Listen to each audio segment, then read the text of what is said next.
Hey guys, I'm Denver Riddle, and I'm sure there's no way you haven't encountered a shot that needs white balancing. But lo and behold, the traditional tricks of using the eyedropper, the scopes, even isolating something white in the shot with a shape mask simply doesn't work because there's nothing in the shot that is even close to white.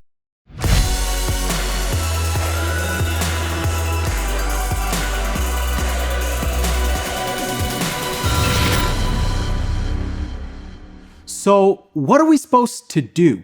Well, in this video, I'm going to reveal to you the secret trick to white balancing without having white. And I'm going to reveal how to do this in Adobe Premiere, DaVinci Resolve, and Final Cut Pro 10.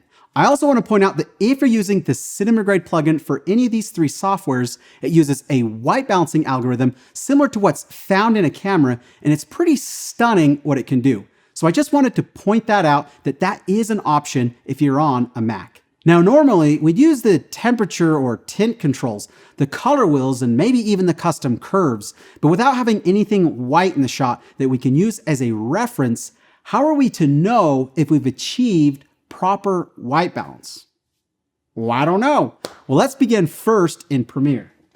Now, even though there's nothing white in the shot that we can isolate and use as a reference in the video scopes, we do, however, have one variable in the scopes that is a known variable. That is the skin tones.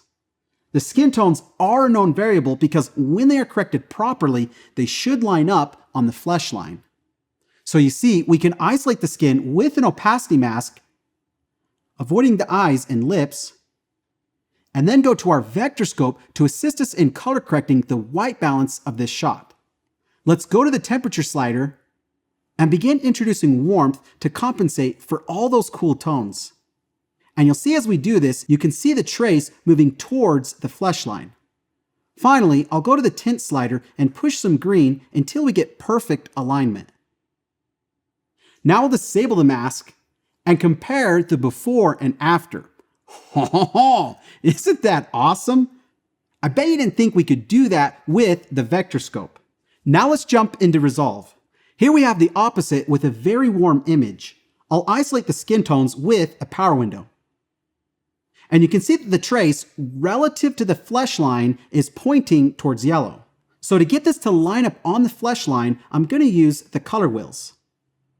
First, I'll introduce some blue into the highlights with the game control, and that's starting to move the trace towards the flesh line. I'll then introduce some blue into the midtones with the gamma control, and blue in the shadows. Now let's disable the power window. This is crazy, right? Genius.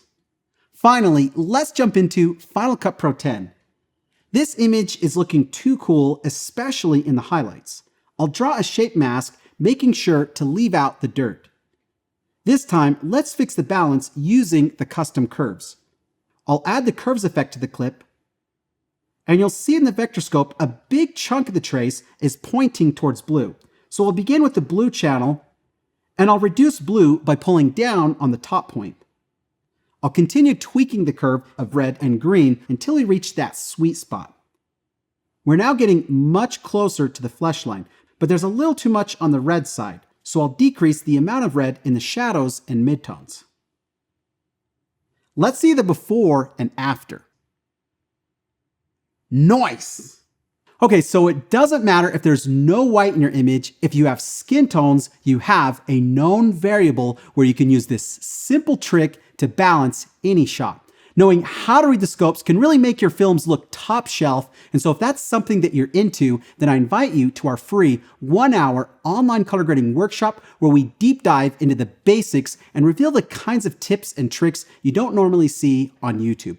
We'll also have a special offer for our Color Grading Academy at the end for those who want to work with us more closely. To register for the workshop, I'll include a link for it in the description. Now, if that doesn't sound like you and you're a content creator who just needs to get a professional look quickly, then we have a special plugin called Cinema Grade that I mentioned earlier. It bypasses traditional 20-year-old controls with on-screen color grading, Lightroom-style controls, false color mode for getting the right exposure, and an amazing world-class auto white balance feature to solve those pesky white balance issues. You'll see a link for Cinema Grade in the description below, and we offer a free 7-day trial. So check out these options for all your color grading needs. If there's something we can do to help you to get the look of your films to stand out and land bigger projects, we want to do that, and we want to see you get your work noticed. For more grading videos like this, click the subscribe button and then the bell to get notified of our next one. I'll see you in the next one. Let's make the grade.